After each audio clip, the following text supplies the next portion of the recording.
Guys, it's a blessed morning. So ngayon guys is ang vlog natin is tingnan natin yung mga pinunla natin the other day. Tingnan natin kung meron bang tumubo. So ito yun guys.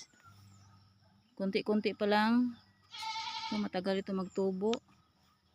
Ito wala pa. Tagal magtubo ang talong, yung iba merong kunti lang. So meron pala tayong tinanim na mga kamote guys. Galing yung mga sobra-sobra nating mga tangkay. Tingnan natin guys kung magtubo ba ito. Ito yung mga tanim natin. Tsaka yung sa kabila.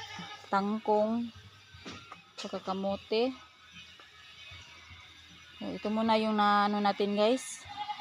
So, hintayin natin ito habang nagpupunla tayo. Hindi pa natin ito natapos. So, yung area natin. Malaking trabaho pa ito guys.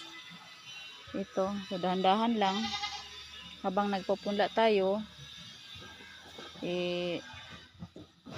Magdadamo. So, konti lang oras natin guys. Kaya magtrabaho man ako by alas 8.